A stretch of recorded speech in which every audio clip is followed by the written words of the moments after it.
It's been said before, but I want to emphasize again that by comparison, this strike was double the size of the last strike in April 2017, and I'd also emphasize that this strike was a multinational effort.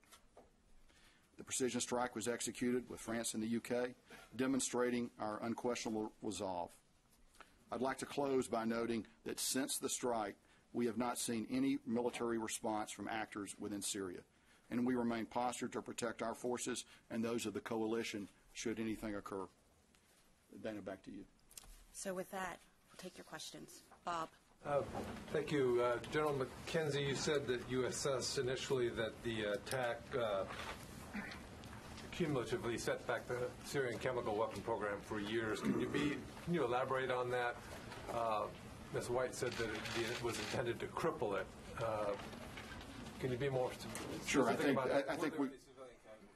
Well, as of right now, we are not aware of any. I'll answer that part first. As of now, we're not aware of any civilian casualties. Now, I would also note, and as I said in my prepared remarks, the Syrians shot 40 large missiles into the air last night. Those missiles came down somewhere, and so we should just recognize that's a part of this. That's a part of this equation too. But we don't right now. We have no reporting of any civilian casualties against any of the targets that we struck, and we'll continue to look at this closely as we go ahead. So very briefly, the first part of your question, particularly the Barza facility, is a core site for them, and as you can see from the graphic, it does not exist anymore. And we believe they've lost a lot of equipment, they've lost a lot of material, and it's going to have a significant effect on them. So I think the words cripple and degrade are good, accurate words. Tom. Secretary Mattis said last night he was pretty convinced that chlorine was used. He's still waiting on sarin. He also said he was confident that the Syrian regime mounted these chemical attacks. What evidence do you have of both, of chlorine and of the Syrian attack? And also the OPCW is on the ground now. They're collecting information on that. We are still assessing, but as the Secretary said last night, he is confident of the evidence that we already had, and which is why he recommended the strikes last night. But we are still assessing and getting details, and we can provide more details once we have them. Well, can you give us a sense of what evidence you do have? There's various intel, and I won't speak to that. But when we have more evidence and more details, I will come back to you, Tom. Barbara. For both of you. First, General McKenzie, could you speak about, in Barza and these other facilities, are you convinced there were chemical agents inside at the time of the strike? How did you mitigate not having a dispersal of a chemical agent cloud? And Dana, yesterday the President talked about the possibility of a sustained response. And the Secretary last night spoke about this being a single strike at this time. Could you help people understand, is there a difference there? What are they both talking about? But for both of you, please. Sure. I'll start, Barbara. So as we look at each of these targets, we have a variety of sophisticated models, plume analysis, other things to calculate the possible effects of chemical or nerve agent being in there. In relation to the Barza target, yes, we assessed that there were probably some chemical and nerve agents in that target. However, we believe that by the way we attacked it, the attack profile that we used, the way our weaponeers looked at it, we were able to minimize that. And so I just leave it at that. You'll be able to judge over the next few hours the results of that, but we believe that we successfully mitigated against the fact that there are illegal and unauthorized weapons at these sites. Just to interrupt very briefly, are you doing any post-attack air sampling to see if there was any dispersal? We look at the target through a variety of means. And with respect to his comment, I think the operative word is, the words were "at this time." What happens going forward has everything to do with the Assad regime. We sent a very clear message last night, and we hope that he heard it. Joe. General McKenzie, have you had any contacts with the Russians through the deconfliction lines in the aftermath of these operations, or are you planning to have such contacts in the next few hours? As you know, the deconfliction channel, which we use between we and the Russians, has operated frequently over the past few months. It continued to operate frequently leading up to this strike and in a routine basis after the strike. Hans. General McKenzie, the three targets that you struck were those manufacturing or researching chlorine or sarin? A little of both, and particularly in the Marsa target, but there's a little of both. And did any of these facilities have any other non-military application? No, they're essentially, this is what they do principally. There may be other activities that are carried on there, but this is the core activity associated with these sites. Phil. You said that none of the Russian air defenses were not turned on. How do you explain that? Was there an agreement? I'm sorry, I didn't say the Russian air defenses were not turned on. I said they weren't employed. They weren't employed, I'm sorry. Was there an agreement with the Russians that they would not employ their air defenses? And then also, you said the Syrian air defenses did not have any significant impact on the operations. Is that to say that there was no interception of any of these missiles that were fired? Sure. So we did no coordination, no agreements with the Russians before the strike. It's important to know that. We deconflict. We do nothing more than that. And I want to say that to the best of our ability to determine at this time, no Syrian weapon had any effect on anything that we did. Tara. Thank you. Dana, for you, last year when a similar type strike occurred, there was an assessment that it had degraded Syria's ability to generate chemical weapons, yet a couple of months later the Pentagon thought that specific airfield was right back at it. What assurances do you have now that you've significantly degraded Syria's ability to generate chemical weapons? And then for General McKenzie, that slide appears that the B-1s were escorted by U.S. fighters. Could you tell us who escorted the B-1s and what type of surface-air missiles were shot out in the air, the 40? And then getting back to the Russian defenses, if their defenses weren't employed, were Russian radars at all employed? Were they painting any of the U.S. aircraft? So I'll take the first one. Last year, the focus was on the delivery. This time, the strikes went to the very heart of the enterprise, to the research, to development, to storage. So we are very confident that we have significantly crippled Assad's ability to produce these weapons. Could I follow up on that? Let me just answer. I got you. So the B-1s employed JASSM, our Joint Standoff Missile. So that was the weapon that they used. B-1s were accompanied by U.S. fighters up to the launch and release point. There's a normal way you'd integrate an air package to provide protection to the bombers, just as the French and British aircraft were accompanied by their own fighters as part of an integrated package that provides defense for the shooters. Additionally, we positioned defensive counter-air around the theater, and in fact that's still operational right now as we observe a potential Syrian response. Were the escorts Raptors? I don't know the answer to that question, but we'll get back to you. I just don't know that. David, go ahead. There were reports that these facilities, or reports today, that these facilities had been evacuated in the days prior to yesterday's strike. Do you have any indication, either of you, that that's the case? And wouldn't that, to some degree, degrade your assessment of the damage that's been done to the regime? Well, sure. The Syrian regime knows that we've been looking at these targets for a long time, so it is possible. It's possible that some people might have left it. We also chose to strike it at 3 o'clock in the morning, 4 o'clock in the morning local time. So we weren't trying to kill a lot of people on the objective, so we would have struck at a different time of the day. I believe, however, that there is material and equipment associated with each of these sites that was not movable, and that's the source of that's what really sets them back. And to go back to an earlier question, that's really the difference between striking an airfield and essentially a delivery platform and a research, development, and generation part of the facility. This is far more damaging to Syria. Michael. General McKenzie, were the 3 targets that were struck, does this represent the totality of Syria's known CW infrastructure, or were there CW structures that you didn't hit because of collateral damage concerns?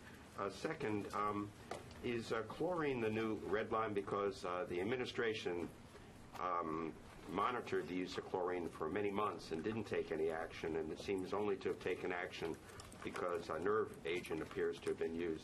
And the last weapons question, was the JASSM used, an extended range JASSM, or just the first generation JASSM? So let me, in terms of the targeting, as we selected targets, obviously the Syrian chemical weapons system is larger than the 3 targets that we addressed tonight. However, these are the targets that presented the best opportunity to minimize collateral damage, to avoid killing innocent civilians and yet to send a very strong message. We could have gone to other places and done other things, but we, in close coordination with our allies, decided these were the ones that best fit that criteria. So there's an element that is not part of the. There are other elements, and we'll continue to examine those as we go forward. So we did employ the JASM-ER. You say you destroyed most of the infrastructure, 50%, 80%, or? You can look at the map. You can look particularly at the Barza site and make your own conclusions. I would say they had 3 buildings there and a parking deck, and now they don't. So I think that's probably the one that's easiest to see because it's a building structure. I think we dealt them a severe blow. There's some left, but we dealt them a severe blow. What about the prospective use of chlorine in the future? The administration didn't act in the event of previous use of chlorine. Dana, will it act now? Is that a new red line? What's important to understand is that the Assad regime has a pattern of using chemical weapons against its own people, against the Chemical Weapons Convention, despite the fact that they had agreed to it, and then despite the fact that the Russians were their guarantors. So what happens next has everything to do with what the Assad regime decides to do, and it has everything to do with what the Russian government decides to enable as well. Stephanie? Thanks, Anna. Why does the administration, let's talk a little bit about this, and you guys have touched on this, but why does the administration feel these strikes are enough to deter the Assad regime from using chemical weapons again? I'll pass it to the general in a second. We were very methodical in making the decision about these sites, and it was a deliberate decision to go to the storage facilities, to go to the research and development facilities. That was the difference. We think by doing this, this was very successful, and we are confident that we've significantly degraded his ability to ever use chemical weapons again. One more. And what kind of response should the Assad regime expect from the U.S. if they were to use chemical weapons again? One, I think it's very important to remember that that this represents 3 permanent members of the UN Security Council who did this. The UK and France are our oldest allies. This is about values. We did this because it's intolerable for any civilized nation to tolerate the use of chemical weapons.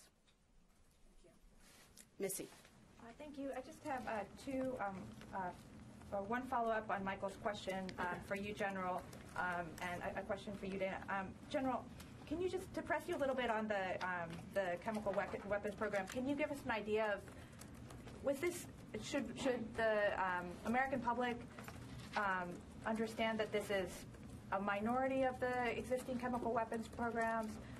Is this more than half? Is there any way you can give us a better sense of the scale of what these 3 sites represented? Also for you, General, how long did the strike last? How many minutes, hours? And Dana, for you, can you just comment on, to put this a little bit in the context of the broader civil war? I know that the U.S. policy is not to get engaged in the civil war, and that the objective is to get to a negotiated settlement eventually.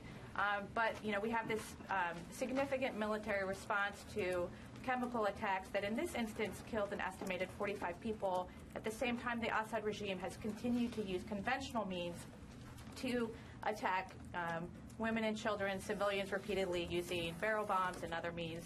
Can you just talk about that? How should people understand the difference in the response to these more isolated chemical attacks and the ongoing conventional attacks by the Assad government on its own people? It is clear to everyone that the Syrian people have suffered for too long. And it's why we are 100% behind the UN-backed Geneva peace process. And we encourage our allies and partners in the region to also help facilitate that conversation. We have a new UN envoy, and this is an opportunity to really put real steam behind the process. But our mission in Syria remains the same. It is to defeat ISIS. It is not to be involved in the civil war. Christina. Sorry. It's Christina, I'm sorry. There you go. Missy, so your 2-part question. First, we believe that by hitting Barza in particular, we've attacked the heart of the Syrian chemical weapons program. I'm not saying that they're not going to be able to reconstitute it. I'm not saying that it's going to continue. But this has dealt them a very serious blow. So I think that's the core of what I'm saying. Second point is, how long did the attack last? As you know, an operation like this has many, many elements. From a 0-400 time on target, which all our missiles impacted within a minute or two of that time, really several hours before you begin to launch tankers, you begin to launch intelligence aircraft, you begin to do a variety of things. Probably a couple hours before would be the period of maximum intensity for the mission. That's when you're beginning to spin and launch the TLAMs from the ships. That's when your other aircraft are beginning to get to the point where they're going to release their missiles. But the operation actually many hours before in order to just get set up. Christina. What would trigger another wave of coalition attacks? Are we talking another chemical weapons attack or retaliation? And do we expect any retaliation either from the regime, the Russians, or the Iranians? I can't speculate on what could happen, but what I will tell you is that this, we took action, and what happens next is the decision of Assad. Expect any kind of retaliation? So I can't speak to that, but I can tell you that we're ready for it.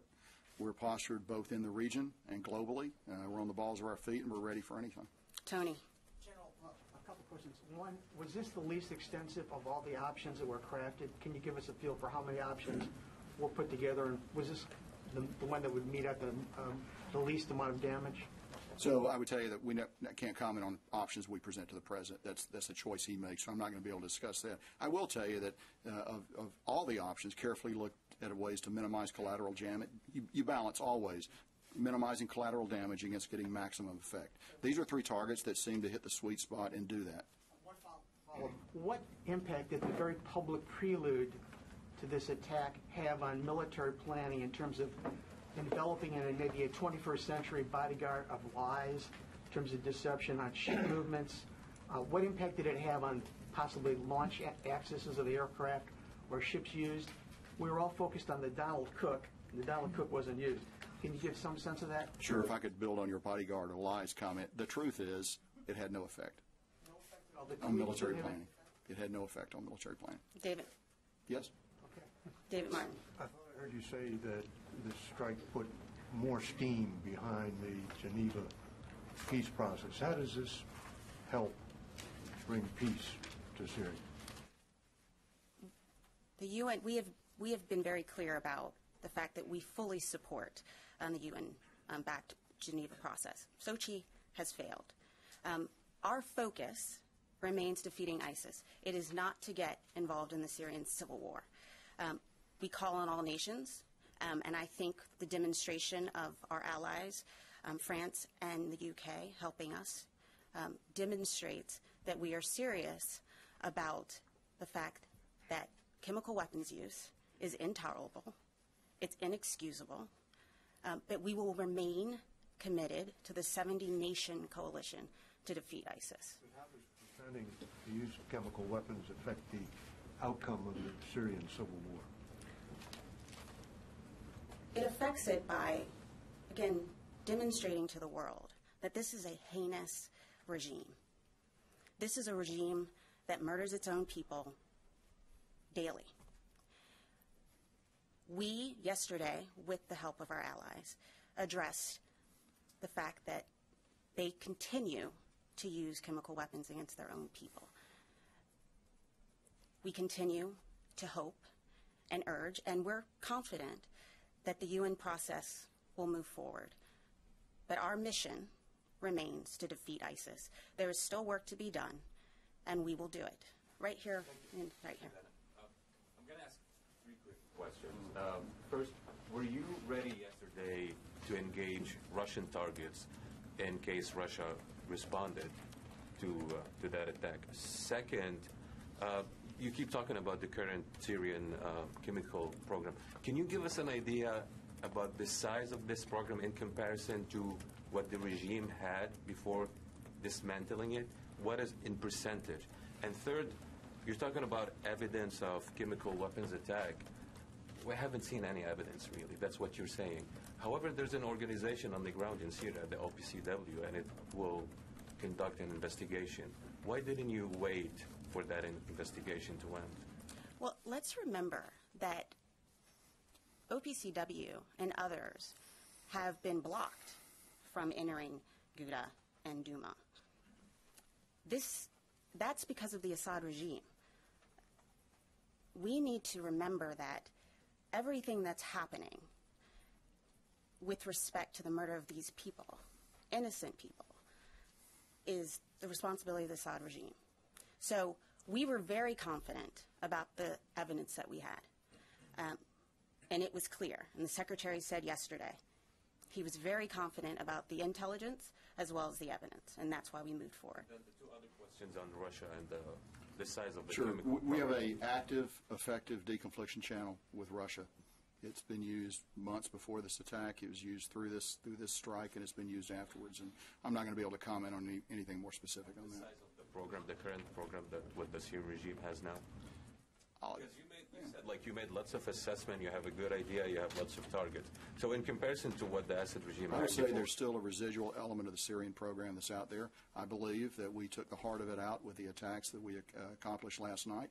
I'm not going to say that they're going to be unable to continue to conduct a chemical attack in the future. I suspect, however, they'll think long and hard about it based on the activities of last night. We have time for a couple more questions. Idris. Thanks, Dana. President Trump tweeted about an hour ago, mission accomplished, which, of course, historically has not borne out when the phrase has been used. And you're saying that if, you've left the option open for future strikes in case chemical weapons are used again. So could you sort of reconcile those two statements, mission accomplished and could be used in the future? And in terms of authorities, if there are other strikes, does Secretary have to go to President Trump, or has he been delegated the authority to carry them out as he sees fit? So, and to your first point, last night operations were very successful. We met our objectives.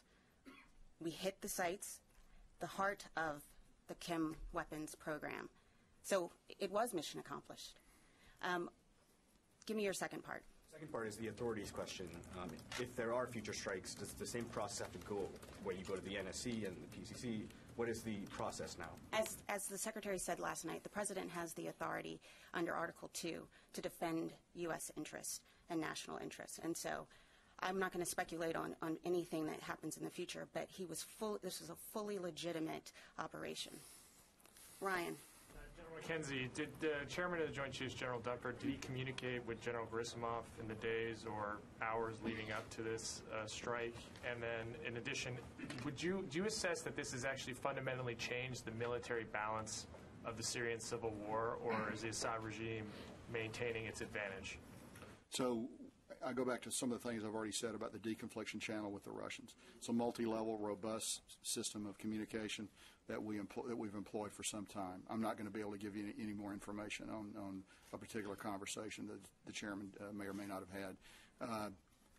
What was the second part of your question? Military balance of the civil war. Do these strikes fundamentally affect that, or is the Assad regime's apparent ascendancy remain? I think our strikes were targeted to send a message about the employment of chemical weapons, and I think they were successful achieving that military objective. Well, I want to get someone who hasn't spoken, but way in back here.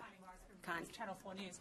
Thank you, Dana. Just following up on Idris's question, this question of mission accomplished. If the mission is to deter President Assad from spreading chemical weapons, isn't it actually impossible at this stage militarily to know whether that mission, as described, was accomplished? Last night's operations were successful. We met all of our objectives. We hit all of our targets successfully. No aircrafts, allied aircrafts were engaged. It was a successful mission. What happens next depends on what the Assad regime decides to do. Right over here. Thanks, Patrick Tucker, Defense One. You said earlier that you didn't observe any material effects on forces during the strike. Can you describe any other effects, electromagnetic or cyber effects that were perhaps targeted towards coalition craft? And also, have you observed any activity around residual or remaining sites that you didn't strike that suggests perhaps an after-action plan to hide or use chemical weapons in some other way? The Syrian response was remarkably ineffective in all domains. That's probably the best answer I can give you. So they had no material impact on the strike. As I noted in my prepared comments, they actually typically began to fire their missiles after the last impact of our weapon. So no appreciable effect that we know at this time. Any observable activity? Finish your thought. Other activity around other sites, perhaps movement of weapons or movement of chemicals or movement of... I just don't have that information right now. Sorry. Okay. Tom, yeah. You said we're very confident about the evidence we have. Now, Russia and Syria denied any chemical weapons were used. I'm just wondering why you wouldn't share your evidence with the world. Adlai Stevenson famously went to the UN in 1962 with evidence of the Russian buildup in Cuba. Why wouldn't you do something similar, especially if there are doubts? Well, there's no doubt for us. Well, why don't you share the evidence then? One, a lot of this has to do with intelligence. And I'm very happy to show evidence if I can. But we were very confident about the decisions we made. I'm going to take one more question from Aaron. You've already spoken. Come on, give someone else a chance. Aaron. Just a couple of clarification points. Thanks, Dana. General McKenzie, you said, I believe, there's still an air defense package in operation right now in case there's potential for retaliation from either Syrian or Russian assets. How long do you intend to keep that package in the area, specifically keeping an eye on if there's kind of a retaliation to this strike? And then during the strikes last year, a couple of TLAMs, I believe, failed, just not because of interference, but they just failed. Were there any weapons that didn't make it to their targets this time? None of our Tomahawks experienced any problems. Weapons? I don't believe so, no. Okay. And your last question, we typically keep DCA over deployed forces in eastern Syria. So typically we've got aircraft up over them. So this would, as we open in time from the event going forward, the commander will continually readjust the air defense posture that we've got. Right now it's robust, and we'll keep it robust for a while. Then we'll make adjustments just based on our observations of the environment. Lucas. General, the Syrian government is saying they shot down over a dozen Tomahawks. Are they lying? And what Syrian military units did you strike? And for the people at home, can you explain this deconfliction? You say you didn't coordinate or give a heads up to the Russians, but you said you deconflicted. And Dana, finally, you say you want to avoid conflict with Syria, yet with all due respect, you just lobbed a couple dozen Tomahawk cruise missiles into the country. Can you explain that? Our mission stays the same. It's to defeat ISIS. But Assad's actions were beyond the pale. Again, we will 100%, and we are supporting Envoy de Mistura. We will continue to do that because we want a diplomatic, political resolution to the Syrian conflict. But civilized nations can't let what's happened in Syria stand. So with that, I'm going to... Oh, sorry, go ahead. Sure. So you asked about deconfliction. Probably the best way to understand it is this. The Russians don't have a veto on anything that we do, and that's probably the best way to describe it. We're not cooperating with them in Syria. We don't want to get into a fight with them. They don't want to get into a fight with us. The best way to do that is to share certain information about what you're doing, carefully metered out by us, and I'm sure the same by them. But we're not cooperating with them, and they have no veto over what we do. At the same time, we owe it to our servicemen and women and those of our coalition partners to do the best we can to simplify the environment in which we're going to fight. So the deconfliction mechanisms allow us to do that. As to the last part of your question, I can't help you with what the Syrians are saying or not saying. What I'm telling you is what actually happened. And on that point, as Secretary Mattis said last night, the Russian disinformation campaign has already begun. There has been a 2,000% increase in Russian trolls in the last 24 hours. Therefore, we will keep you all abreast of the facts moving forward. Thank you all very much.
неопровержимые факты того, что химическое оружие, во-первых, было применено в Думе Восточной Грузии, а во-вторых, неопровержимый факт, доказывающий, что сделал это никто иной, как Башар Асад, отдав соответствующий приказ. В этой связи хочу напомнить, что точно такие же слова слышали год назад, даже чуть больше, когда те же белые каски сообщили о том, что в Хан-Шейхуне, в провинции Идлиб, был применен зарин, и что это абсолютно не подлежит никакому сомнению. Западные партнеры незамедлительно ухватились за это и стали продавать полученные очень сомнительные видео, как и в случае с Думой, за неопровержимый факт. Мы настойчиво добивались того, чтобы инспекторы ОСКО поехали на место происшествия. Нам говорили, что условия безопасности не позволяют этого сделать. И потом вдруг чудесным образом выяснилось, что ОСКО получила информацию от французов и британцев о том, что они получили образцы из Хан-Шейхуна. Эти образцы были исследованы в лабораториях во Франции и Великобритании. И нет никаких сомнений, что там был зарин. Мы, естественно, как люди серьезные, обратились к французам, англичанам, поинтересовавшись у них, каким образом эти образцы были получены. И если они достигли Лондона и Парижа, то, значит, это сделали люди, которые могут функционировать вот в этих условиях безопасности, которые на тот момент в Хан-Шейхуне существовали. И почему, сказали мы, не воспользоваться услугами тех же людей, чтобы они обеспечили безопасность для инспекторов ОСКО, которые туда съездили, получили в полном соответствии с процедурой, предусмотренной Конвенцией по запрещению химического оружия образцы, и исследовали бы их уже по своей линии. От этого наши партнеры уклонились, сказали, что это совсем не обязательно делать, потому что факты в любом случае неопровержимы. А потом мы спросили, не можете ли вы как-то поделиться с нами этими фактами, чтобы мы хотя бы убедились, что здесь все чисто. Нам сказали, это секрет. Ну, остальное вы знаете. И в отношении Думы то же самое. Есть неопровержимые факты. Об этом нам говорят сейчас, оправдывая те удары, которые были нанесены. Кроме упоминаний СМИ и соцсетей и вот этого видео, достаточно смешного для специалистов, ничего более не приводится. Но президент Макрон, публично заявивший о неопровержимых фактах,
с большим трепетом относимся к установлению фактов. Слишком часто нам говорят, факты есть, продолжим вмешательство выборов США, расследователь, бывший госсекретарь, публично заявил, что у них есть неопровержимые факты, а когда я попросил ему эти факты представить, он сказал, ну зачем эти изменения? Ваши спецслужбы прекрасно все сами знают, поэтому на что вы будете вмешиваться. Вот, поэтому мы хотим сконцентрироваться и в этом, в целом ряде случаев, на фактах, в том числе в отношении так называемого дела Скрипалей. Как вы знаете, в этом случае британские коллеги отказываются отвечать на десятки вопросов, которые мы им в различные периоды задавали, уточняли этот список и отвечают нам, что вы сами не дали реакцию ни на один из поставленных нами британцами перед нами разъемных вопросов. Но мы помним, что вопрос перед нами был поставлен Лондоном один единственный, и заключается он в том, что Россия призналась. Таким образом, новичок был доставлен в Лондон либо по приказу президента Путина, либо по недосмотру, по той причине, что Россия утратила контроль над своими химическими запасами. Вот и весь вопрос. Наши же вопросы были предельно конкретны, опирались на то, что предусмотрено в Конвенции по запрещению химического оружия. И вот эту принесли записку о том, что Пентагон оправдал удар США по Сирии до вывода ФСО тем, что Дамаск блокировал доступ экспертов в Восточную. Это неправда.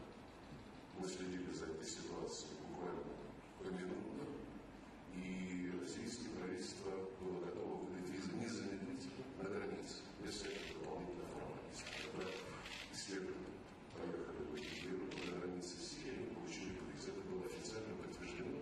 Оскол это знает, а если знает Оскол, то американцы не могут об этом не знать. Возвращаясь к делу Скрипаля. Как вы знаете, в случае со Скрипалями была специально приглашена британцами группа экспертов ОСКО. Сделано это было исключительно в двустороннем порядке.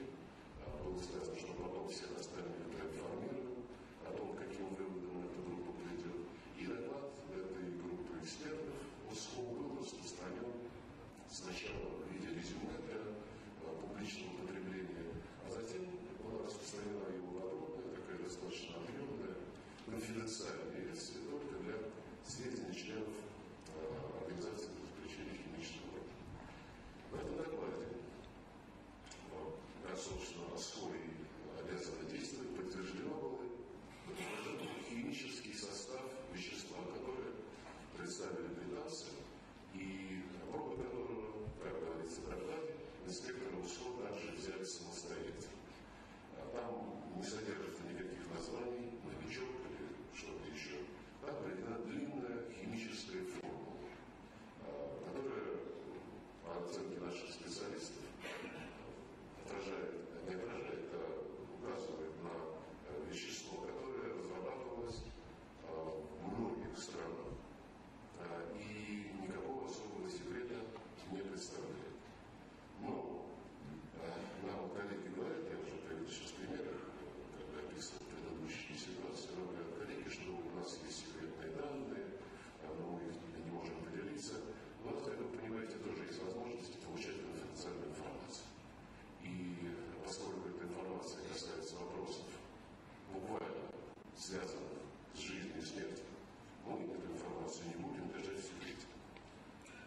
Нам стало известно, по информации из швейцарского центра радиологического и химико-бактериологического анализа в городе Шпиц, информация была получена на условиях конфиденциальности.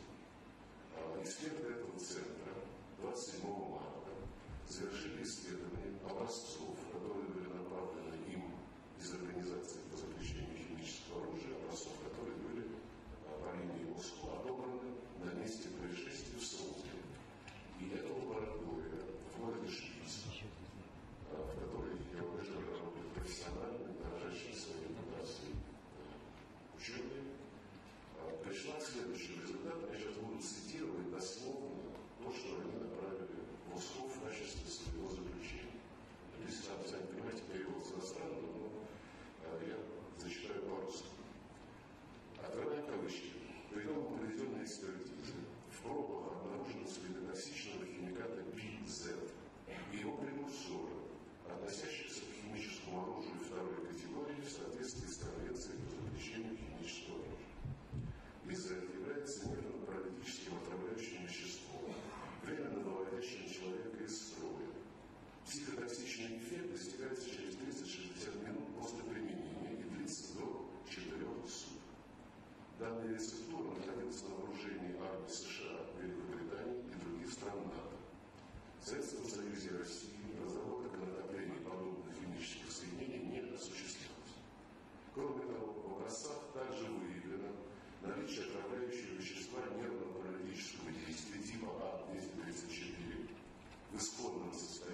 Медиа, которые являются членами ЕСМ, смогут понимать, что раньше все проходит в режиме ФЭКа, то есть можно инициативно. Кстати, только что мне сообщили, что по поводу вчера